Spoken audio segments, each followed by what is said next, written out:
Hello! Welcome to Stories Podcast. I'm your host, Amanda Weldin. This week we are presenting the classic fairy tale, The Princess and the Pea, adapted by Daniel Hinds.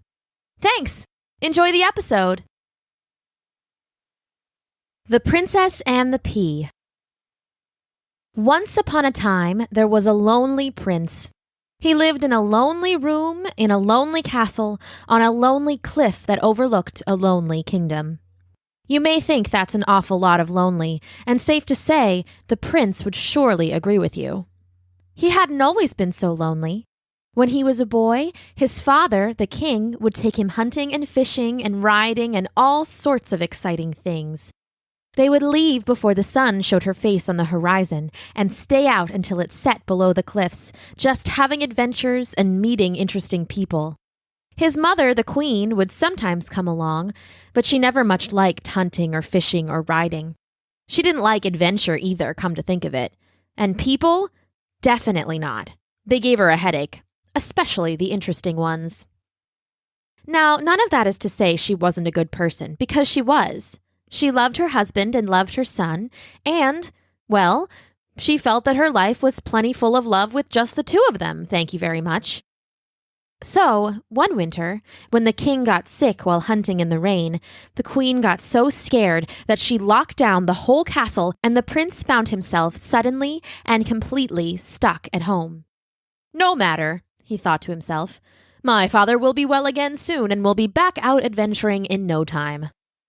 Unfortunately for the prince, things rarely work out the way we want them to. The king didn't get better. In fact, he got much, much worse. The doctors couldn't help him, nor could the wizards or the maesters or the clerics. It got so bad that the people of the lonely kingdom started to wonder if the king was fit to rule. The prince must needs take over, they whispered to each other in the villages and towns and markets. The prince must marry and become the king, and soon. When these whispers reached the castle, there were two very different reactions. The prince thought marriage was a fine idea.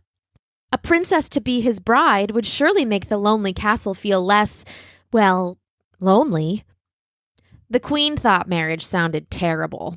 Strange women coming around to compete for her son? She loved her baby boy and didn't much like the idea of sharing him. Not with a princess. Not with anyone. But a kingdom must have a king. So as father grew sicker, the queen relented. We will allow one princess to visit at a time, each one for a day and a night, she proclaimed. They will be given my most royal test to prove they are worthy of my son. If they fail, they will leave before lunch.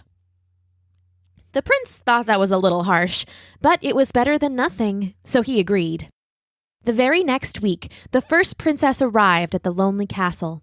She was clad head to toe in flowing pink silks and riding upon a pink painted elephant that blew lavender butterflies from its snout as it trumpeted along. She charmed the prince during the dinner with her bright smile and her quick wit, and the prince thought himself very lucky to have found such a wonderful princess on the first try. After dinner, they all went to bed. The queen prepared the princess's room special, with the biggest, fluffiest, most comfortable feather mattress ever seen in all the land. It was squishy as a marshmallow and near as tall as a lamppost. In fact, it was so tall, the princess needed a ladder just to get into it.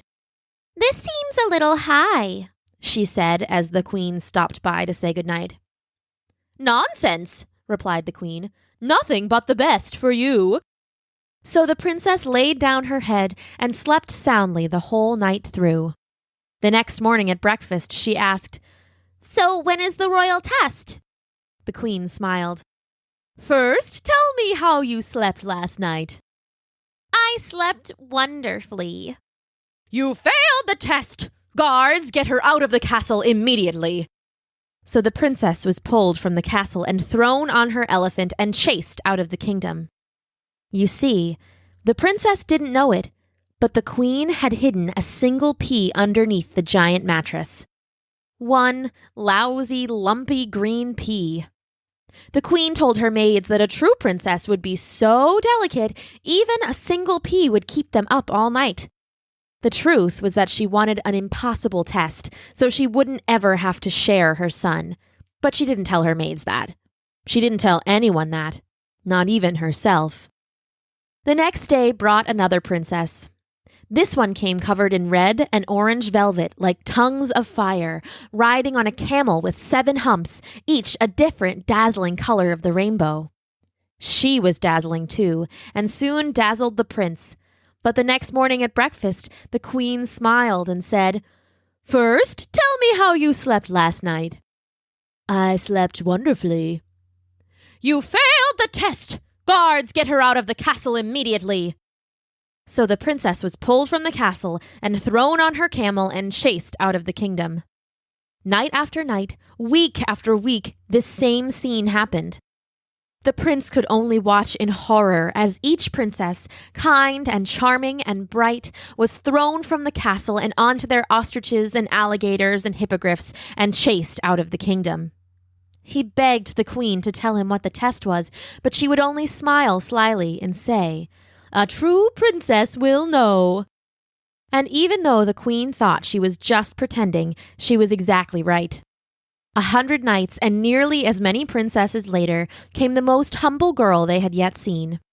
She wore no bright colors, but a simple homemade dress of warm wool. She rode no exotic animal, but a young paint pony with a braided mane. She was a princess in title only, from a duchy far and away, one lonelier even than the princes. That night at dinner, she and the prince talked and smiled. They laughed until they cried. What the princess lacked in wealth and glitz, she made up for tenfold in wit and charm. The prince was in love like he had never been before. He knew that if it was possible, this princess would pass the test.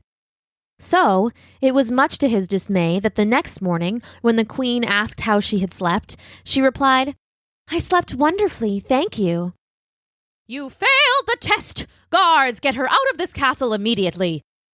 But this time, the prince yelled, "Wait! Mother, there must be some mistake. We've had 100 nights and 100 princesses, and she's the only one I want to be my queen. I demand she be given that test again."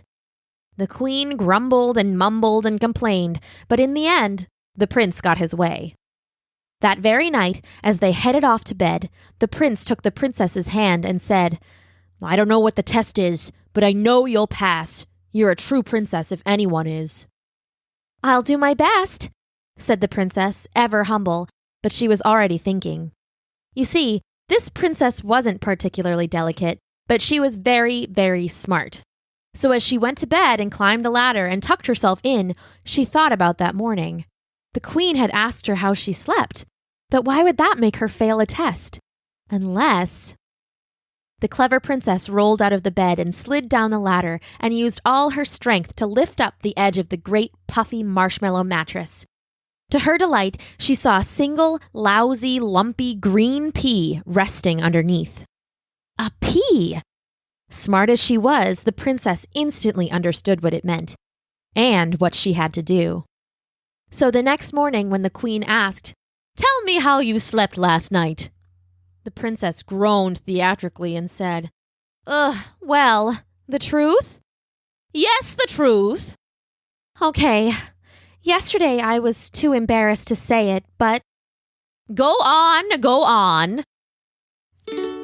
"I've got a kink in my neck and an ache in my back, and I think that your mattress is worse than the rack." "Oh, I'm sure it wasn't bad as all that." "I didn't sleep a wink." "Well, maybe." "I didn't sleep a wink." "Now I've got a knot in my knee and a mat in my hair, and I think that your mattress is part grizzly bear." "Oh, I don't think that you're judging it fair." "I didn't sleep a wink." "Well, perhaps." "I didn't sleep a wink." "Now I've got a leg that won't bend and a leg that won't straighten, and I think that your mattress was designed by Satan." "Oh, but I think it's your imagination." "I didn't sleep a wink." "Well, could be." "I didn't sleep a wink." "Well, all right." "I didn't sleep a wink." "Enough, enough. You've passed the test." "Okay." And so the princess proved herself true, and soon thereafter married the prince, who all agreed got the best of the bargain. The queen was upset for a time, but soon she learned to love her new daughter. And if the princess always kept the secret that she was smarter than she was delicate, well, that was probably for the best. The end.